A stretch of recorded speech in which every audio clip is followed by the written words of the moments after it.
Hello everyone, welcome to another video. Samantha would like to introduce you to a reformed character. Well, she would, but unfortunately she can't. You might remember the story of Michael Logan. Michael Logan started by talking to Denise. In episode 1, he was a businessman in Poland.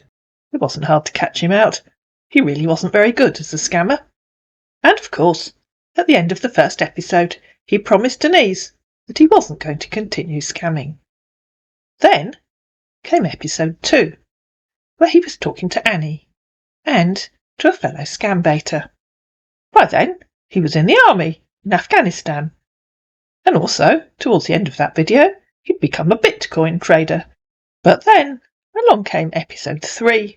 At the beginning of episode 3, just after he'd failed to convince Annie about Bitcoin trading, Denise got back to him and asked him if he'd managed 24 hours without scamming. He started by trying to convince her that he had, but Denise confronted him with the evidence that he'd been trying to scam Annie. Caught out again, our man went into the old sob story mode and promised, of course, that he wasn't going to continue scamming. At that point, briefly, he changed the photograph on his account to a photograph that I think might have been his own, and changed the name on his account from Michael Logan to Idris Douglas. He had a very brief encounter with Cassandra while he was still a reformed character, where he actually told Cassandra that he lived in Nigeria and that he was looking for work. That didn't last long, because he then started talking to Celia, and by the time he'd started talking to Celia, he'd changed the photograph on his account again to that of an American soldier. By this time, he was a field marshal, apparently marshalling people on a sports field. It wasn't long, of course, before Celia also caught him out, and of course, he went into the sob story mode, and of course, he was very sorry. Celia issued the haunting warning to him. "You're ghosted again, but remember, you're known to us. We will keep haunting you." And then, about 3 weeks later, he thought he'd contact Samantha. "Hello, good day to you," said our reformed character to Samantha. He tried calling her, but Samantha wasn't there. "Hi." "Hi again, pal," said Samantha, who was out of prison, by the way. "Yay! How you doing today?" he said. At this point, I thought I might try the robot answering service trick, but unfortunately I wasn't online enough to pull it off. But I started. "Hello, my name's Samantha. I'm the chat answering robot. The owner of this channel's currently unavailable." Unlike all the other scammers, he read that, which was rather disappointing. "Okay then," he said. Samantha Robot came back briefly. "Please type your question and I'll attempt to answer it." "Do you have any idea if Samantha is related to David Dawson?" he asked. "Aye," said the real Samantha. "No, I ain't never heard of him. That bloomin' robot's too effing smart, innit? Ain't gonna use it no more." "But why?" he said. "It's cool, though." "Really?" he said, in reply to her saying she hadn't heard of him. "Sorry, I didn't talk to you all day," he said. "I was so busy at work. At the base. How about you?" "The base of what?" asked Samantha. "Military base. In Japan," said our man, who's decided to move countries again. "I told you I'm an Exeter." "Yeah, sorry, silly me." "You don't look Japanese," she said. "You having a laugh or something?" "Ain't a Japanese," he said. "I'm originally American. What are you doing now?" "Now you's originally American. You was originally Swedish 5 minutes ago. You mixed up, or what?" And then, in reply to him saying, "What are you doing now?" she said, "What do you bleeding think I'm doing, dancing naked round my neighbour's kitchen?" "I grew up in Sweden, not from Sweden," said our man, who's about to tie himself in knots. "Of course not," he said. "So you ain't Swedish?" "Yeah." "Why did you grow up there?" "I'm originally American," he said. "Yeah, whatever. Why did you move to Japan?" "I grew up in a Swedish orphanage home, as I didn't grow up to meet my both parent."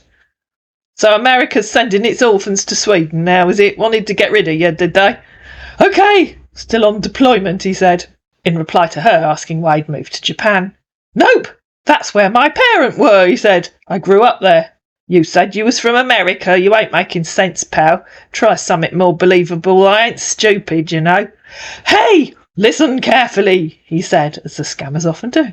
Yeah, I'm listening carefully. It's you that's making up idiotic stories, pal. So she copied and pasted the bit where he said, I'm originally American and I grew up in Sweden, not from Sweden. If you're going to make up stupid stories, try something that makes sense. My parents lived and worked in Sweden, he said, before they passed out. My parents are from California. That's why I said I'm originally American. Passed out of what? Military training school? She asked. But I grew up in the Swedish orphanage home. Dead, he said. I meant. Don't you get that? Yeah, right, and I'm St. Samantha of Exeter, she said, in reply to him saying he'd grown up in a Swedish orphanage home.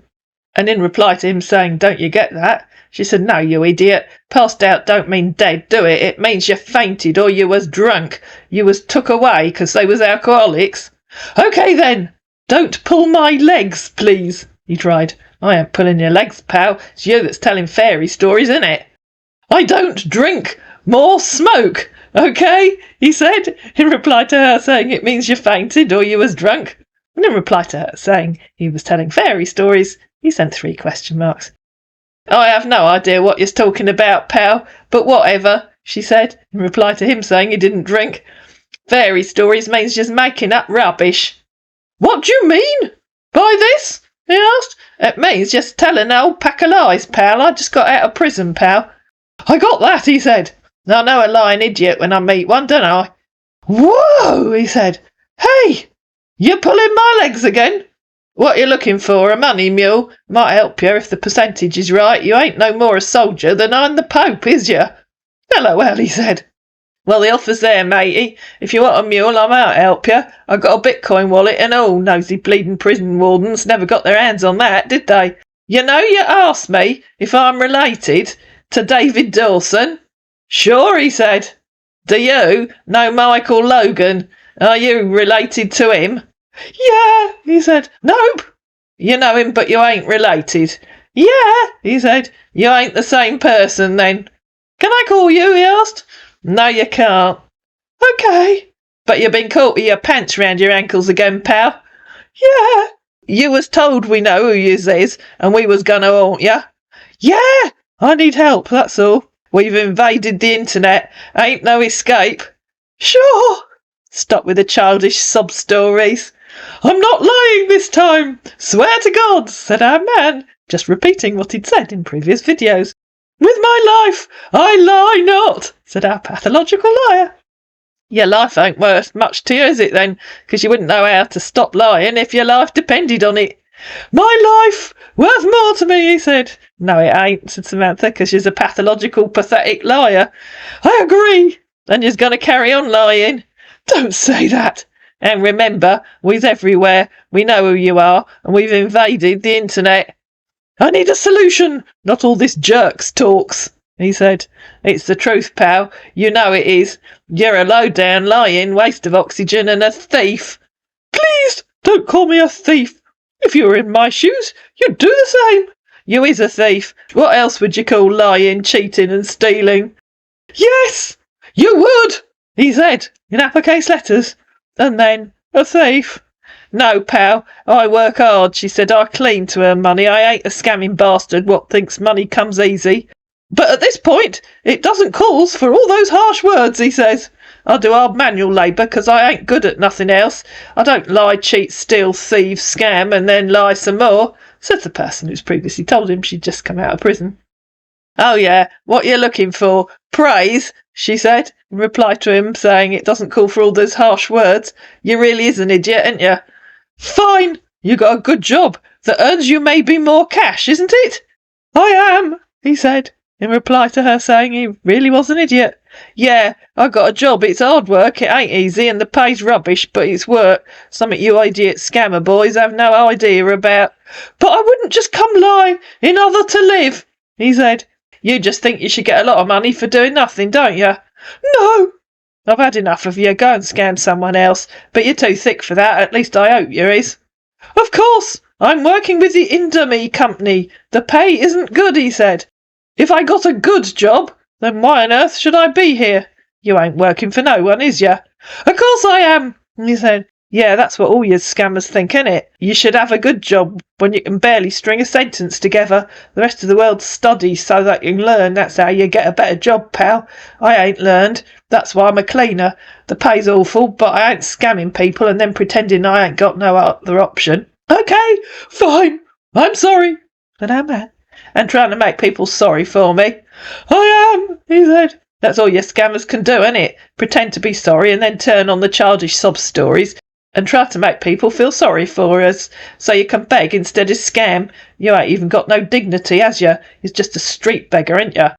It's okay, then you can say a whole lot of what you want. I deserve it. Now you're going to tell me you ain't going to scam again because you're really a nice boy, and you swears on the Bible you'll be a good boy tomorrow, and we both know that ain't true, and you'll be back scamming tomorrow.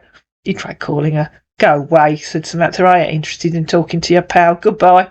All right. Just know that I'm sorry, he said, I have no idea how many times you'd have to watch the previous videos and count them.